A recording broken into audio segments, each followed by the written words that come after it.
My sister got pregnant before getting married. My mom pressured me to claim the child as mine, but I refused. My dad hit me because of it. Even my boyfriend shook his head in disappointment. It's about Nina's reputation. Betty, you're so selfish. I laughed coldly and kicked them out of my house. They eat and live on my dime and still have the nerve to talk like that.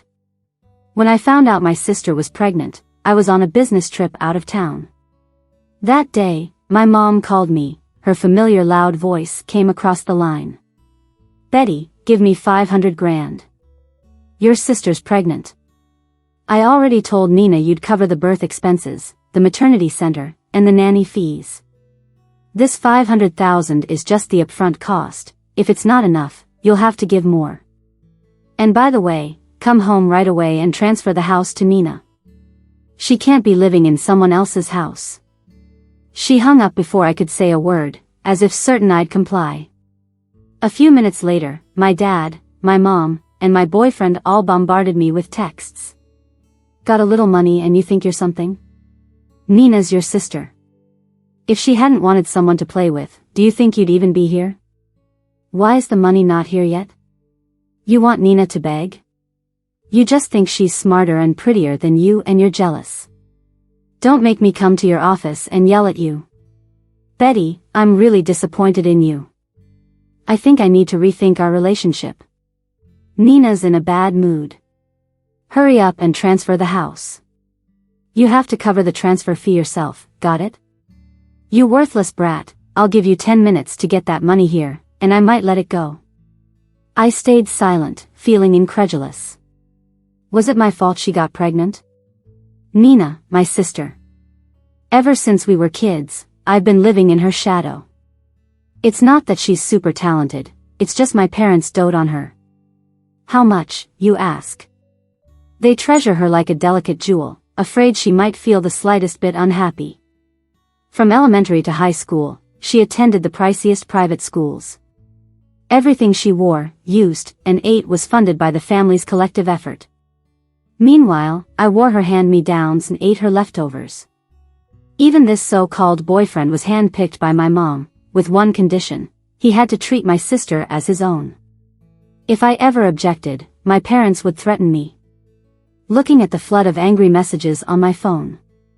These bloodsuckers, living in my house, spending my money, dare to treat me this way.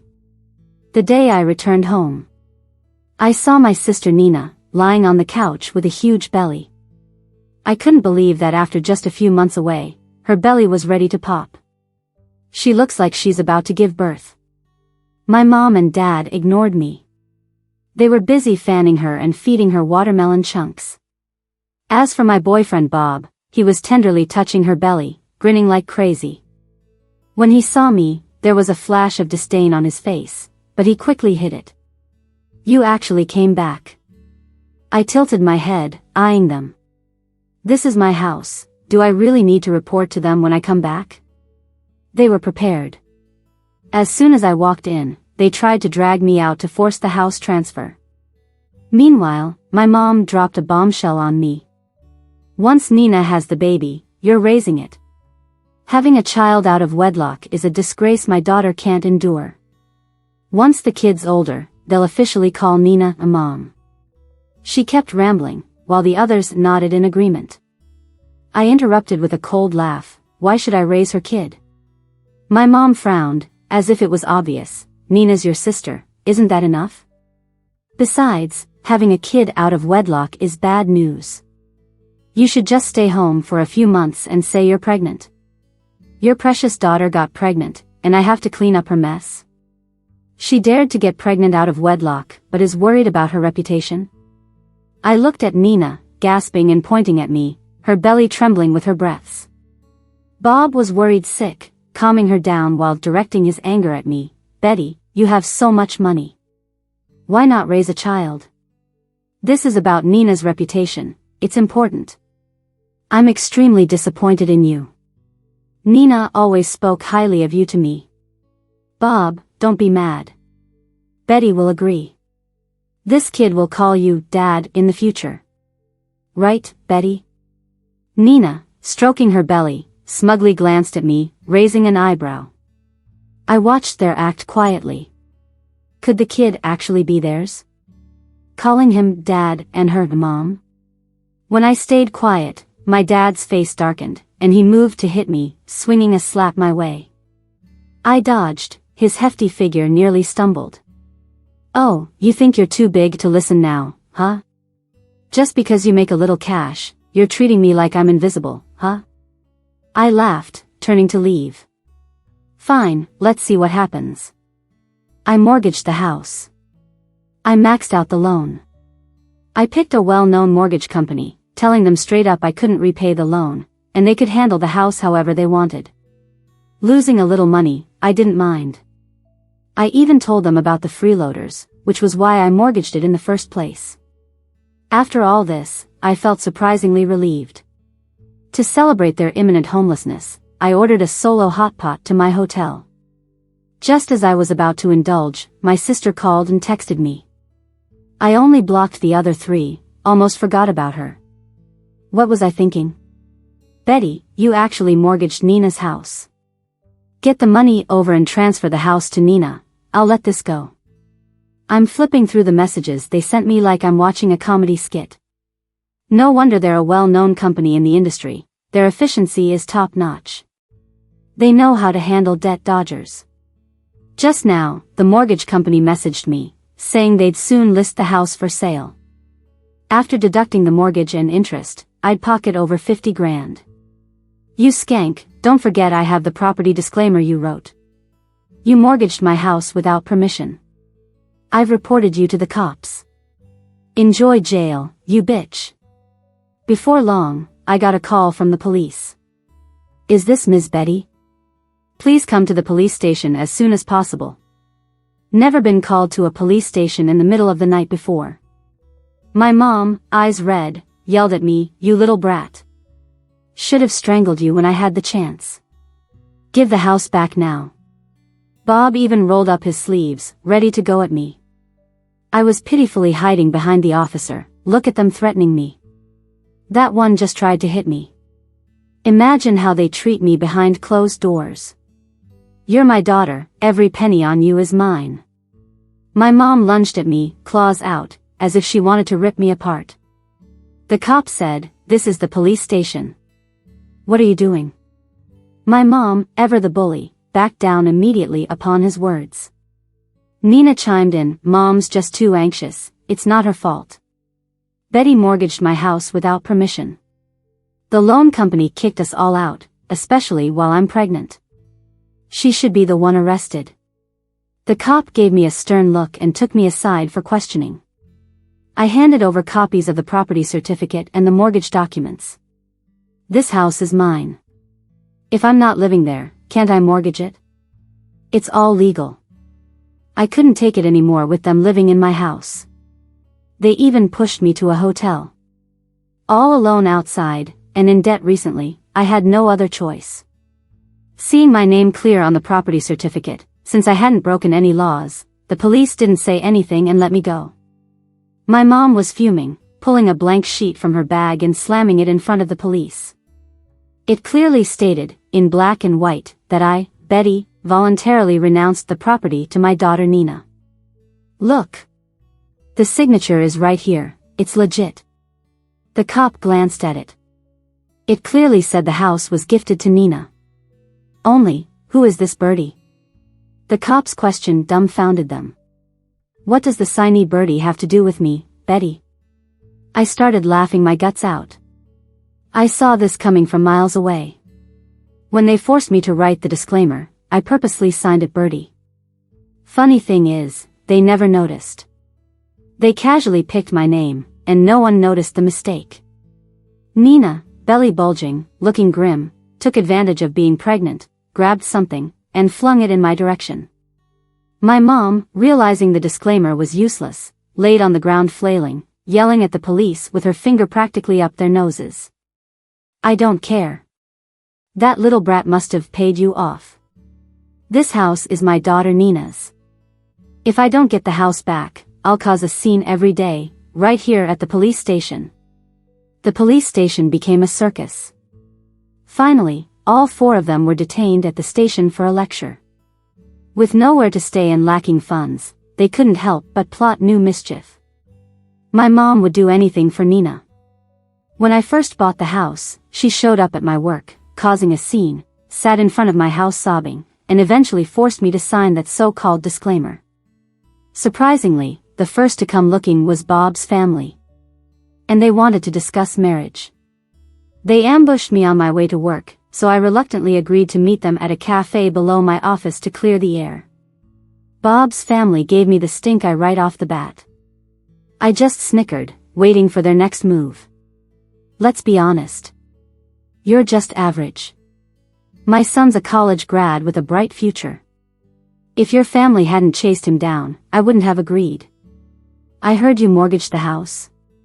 We need that money for a home. Since you're pregnant, title it to Bob. If not for your mother's plea, we wouldn't accept an unwed mom to be into our family. Wait, let me laugh, I interrupted. I couldn't hold back, it was too funny. I even pretended to clean my ear as if I misheard. Bob's parents turned red with anger. His mom snapped harshly, "What an ill-bred person." Looking at them, I clasped my hands, "Auntie, please. Who's chasing who? If my mom hadn't forced the issue, I wouldn't even look at your son. College grad, yeah right. Lie to me if you want, but don't deceive yourselves. He's done nothing but mooch off me, and perhaps you should ask who he got pregnant. I haven't even touched him. Bob could fool my family, but not me. I heard the stories as soon as I met him. He's basically Nina's lapdog, pretending to be a high achiever to get close to her. If not for playing along with my mom, who would ever go for a loser like him? Finished with them, I left a $100 bill behind. Consider it my treat. From now on, I have nothing to do with your family. By the way, is Bob with my sister for a checkup? Who knows whose child it is? I left Bob's parents glancing at each other, humiliated. Soon my phone was blowing up. Not from them, but strangers. I picked up, and on the other end was a curse, using my name, saying they were giving me what I deserve, then hung up. Within 10 minutes, I had over 100 calls and countless nasty messages. While I stood there confused, a coworker hesitantly showed me their phone, displaying a headline, "Company exec Betty gets pregnant out of wedlock, kicks elderly parents out to the streets." The content read, "We scrimped to buy a house, put it in our younger daughter's name without a second thought. Who knew she'd act so recklessly, got pregnant, and claimed the house was hers, hiring thugs to kick us out." The video showed my mom brandishing the disclaimer, tearfully pleading for just one place to live, old and now homeless, also simultaneously saying it was still my house, she never planned to take it. There were also transfer records showing that she sent money to her beloved daughter and proof that she sold her house to pay for her daughter's overseas study. The comments section was a mess, filled with all sorts of nasty language.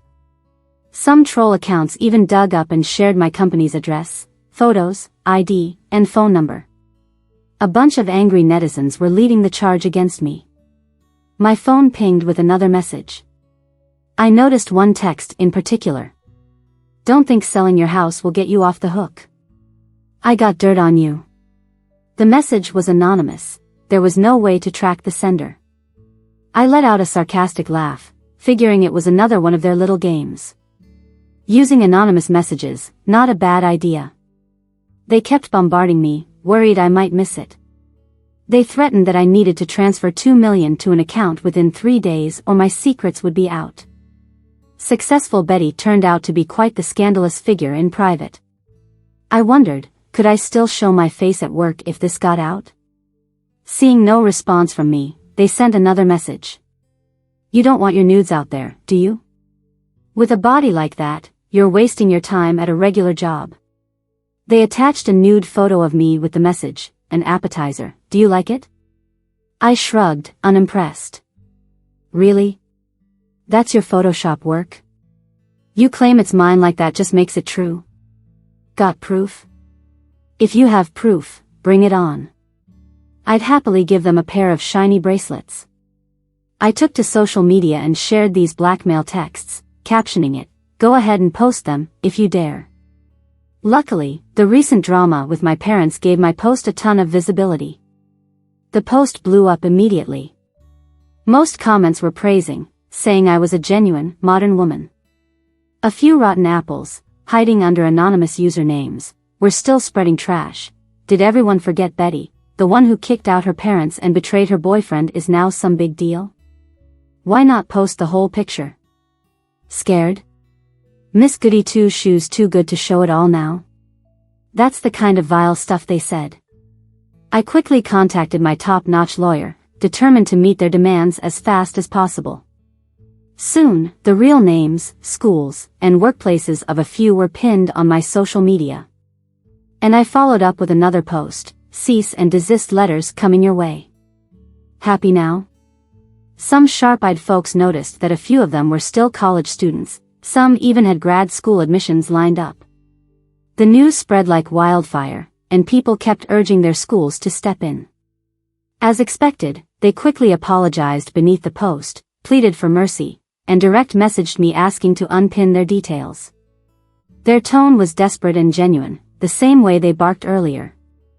I was so thrilled I asked the lawyer to demand a public apology, a video version, with a handwritten apology pinned to their social media for at least 6 months. Meanwhile, I called their schools and jobs and requested appropriate action be taken. Then, a colleague came running towards me, phone in hand. Betty, check out your parents' live stream, they're twisting the facts like pros. I took the phone, saw that my parents had rented some basement space. My mom was lying on a rusty bed, lamenting about her miserable life, subtly shading me as a cold-hearted daughter. She looked pale, like there was no blood left in her face, surrounded by cardboard and water bottles on the floor. Got quite a bit of sympathy from viewers. But upon closer inspection, they seemed to be doing just fine. Too bad the viewers only noticed their sob story, totally oblivious to the truth. My colleague joined in, angrily venting, such deceit. Betty, what's your plan? Everyone at the company is ready to testify for you. Seeing her so worked up, cheeks puffing like an angry blowfish, lightened my mood a bit. With rock-solid determination, I said, don't worry, they'll face the consequences sooner or later. Let them have their moment. But they're being so awful. Haven't you heard? To destroy someone, let them get conceited first. To speed up their rise to fame, I dropped $5,000 to boost their image. My hired help swept through, crafting a persona of praise for my mom. Successfully branding them as superstar influencers. At one point, their popularity skyrocketed. I could tell it was getting to their heads. Sure enough, they texted me again, demanding I quickly beg for mercy and agree to their terms, or else.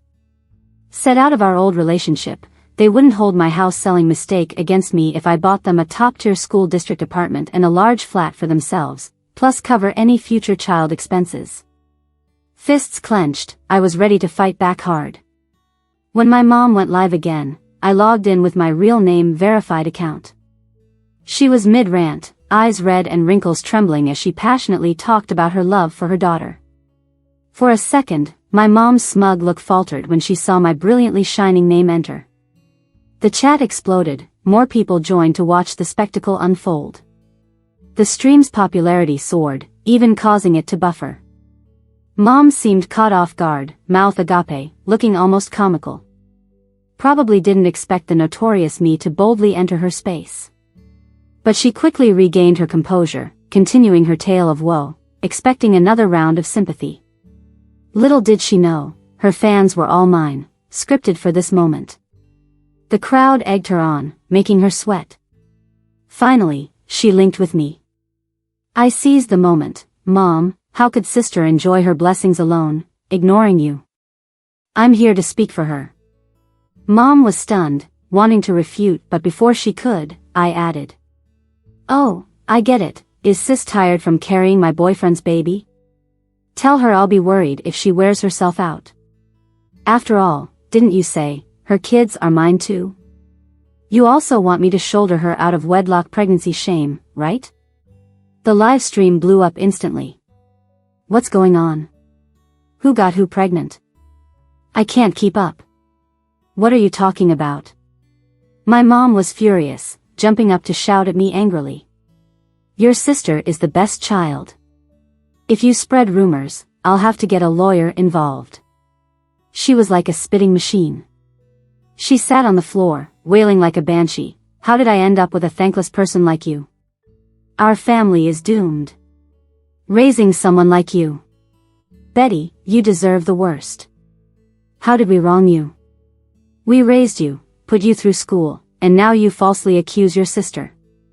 I smirked and rolled my eyes. My mom's yelling only got louder. The live stream mood was building. I calmly pulled out my phone and played a recording. Heavy breathing and slapping sounds echoed through the stream. Honey, who's better, me or Betty? Of course it's you, baby. Betty's nothing. If not for wanting her to raise our child, she'd have been kicked out ages ago. The woman screamed again. The live stream was ablaze. This story started on a night when the sky was dark. My boyfriend was with my sister in my new car. Thankfully, my dashcam captured an incredible two-person show. Before I could finish, my mom interrupted with a scream. I waved my phone and smiled at her. There's plenty more where that came from. The screen suddenly went black. They shut down the stream. Meanwhile, the recording spread online like wildfire, thanks to my previous build-up. The topic was insanely popular. With a little nudge from me, Nina's social media got dissected. Pictures of her buying LV bags one day, checking into luxury hotels the next, traveling the world. She seemed like a perfect rich and beautiful. Her last post said, "Baby, Mom and Dad welcome you." It reinforced everything I hinted at. Riding the wave, I posted a summary of all the money my parents demanded over the years. Plus, my housing records and their pressure to sign over the house to Nina. Public opinion was almost entirely on my side now. Satisfied, I turned off my phone, humming a tune, and headed out for a late-night snack. Midway, my mom and company jumped out from behind some bushes, looking pitiful. My mom started weeping as soon as she saw me. How could you? Ruining your sister, she was so good to you when you were kids. I laughed. My sister, good to me? Beating me when we were young and bleeding me dry now, some kind of good. Her idea of good must be hitting means love. Have you no conscience? Now everyone's pointing at us, while you eat and drink like nothing's wrong. You don't give us money, it's like murder. My smile widened. Who did I kill? I'd love to hear about it. Your sister's pregnant, and because of you, she's stressed. If she loses the baby, it's on you, it's murder. Their logic was so wild I almost burst out laughing. If you don't pay up, don't blame us. We're sisters but we'll tear each other apart.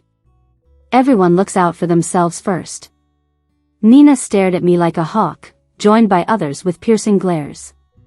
To them, I'm as good as dead. My assets would naturally pass to them as my legal heirs. They moved closer, eyes cold, though all smiles. Forgive our actions. It's for new life. I backed up, wary, as they inched closer. Cornered in a surveillance-free alley, it was a perfect crime scene. Sighing, I mumbled to myself, the money wasn't wasted, but it's time to double down.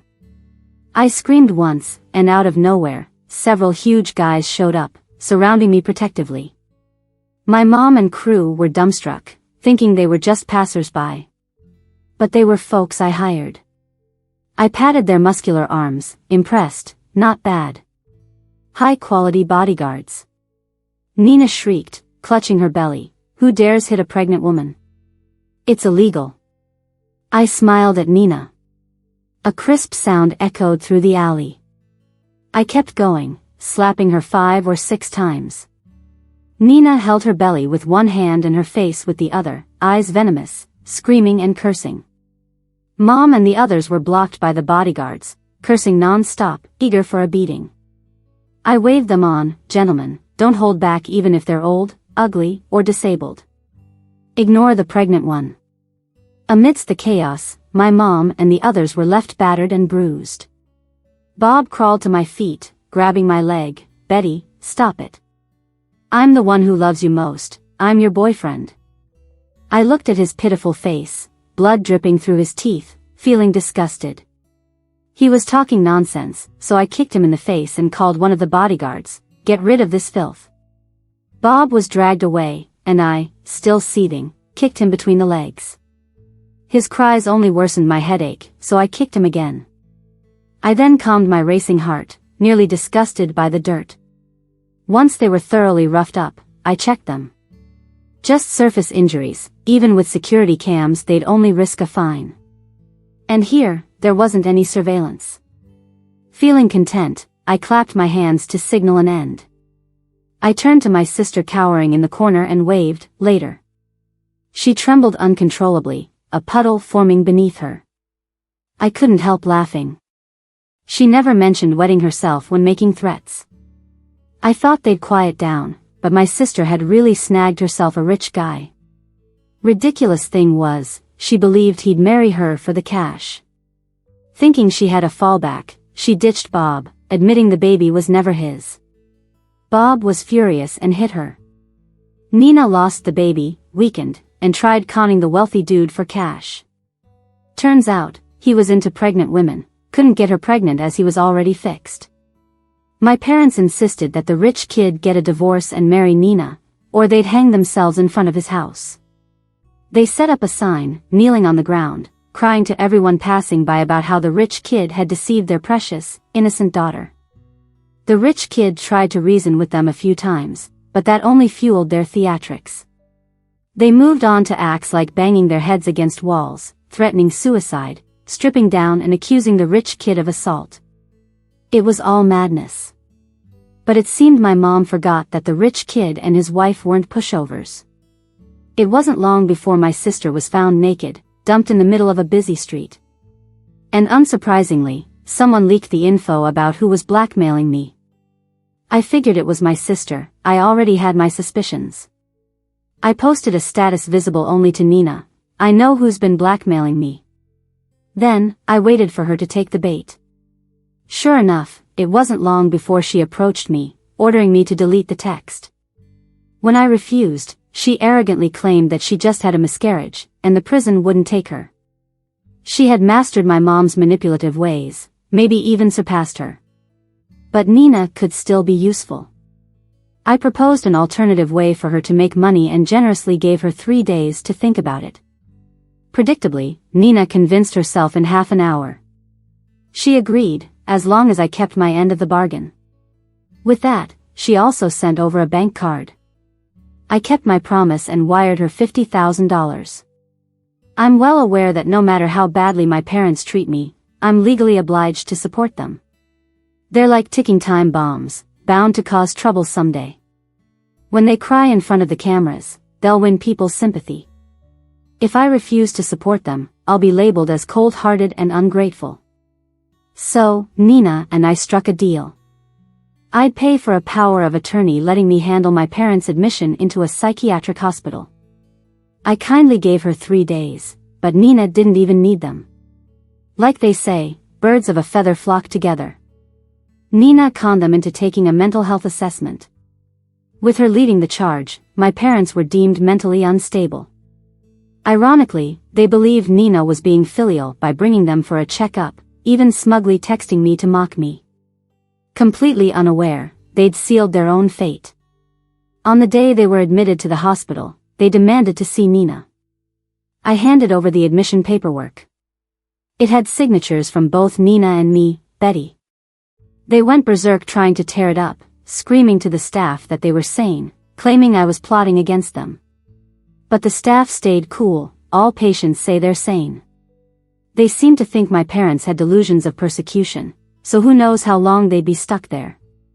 I nearly burst out laughing beside them, nodding along smugly. After leaving the hospital, I headed straight to the police. Turned in the evidence of Nina's blackmailing. My sister thought she was in the clear, splurging with the 50 grand I gave her. She was still getting her nails done when she got caught. She insisted I gave her the money willingly and that I'd forgiven her. Like the police would believe that. Some of them had heard about my ordeal. Plus, it's a criminal offense, my forgiveness doesn't change that. Even though she had a miscarriage, they used legal force. But she got cocky again and found another trap I'd set for her. In just 2 weeks, she fell for someone new. The guy thanked me, saying he'd never met someone so easily fooled before. Watching her lose everything in the name of love was quite satisfying. Later, the psychiatric hospital called me. My parents' condition had worsened. They were wild, trying to escape, refusing meds, and assaulting staff. Their antics drove the doctors mad. I feigned a heavy sigh, reassuring the doctor, use the most expensive treatment available. Money isn't an issue. I just want my parents to get better. Now they were completely unhinged, viewing me as their enemy. The doctor promised to use the latest methods to help and praised me as a dutiful daughter. Not long after, I got another call from the hospital. My parents had passed away. They'd been found stiff with pills in their hands. I went to send them off one last time, mostly curious about fireworks made from ashes. I scooped some of their ashes with a little shovel into a trash bag. Turned them into fireworks and took them to the beach. When they burst, they were gorgeous, exploding into tiny particles over the ocean. The waves swept them back to the shore. Then a dog scampered over, peed right on them, and ran off. Guess they weren't exactly fondly remembered.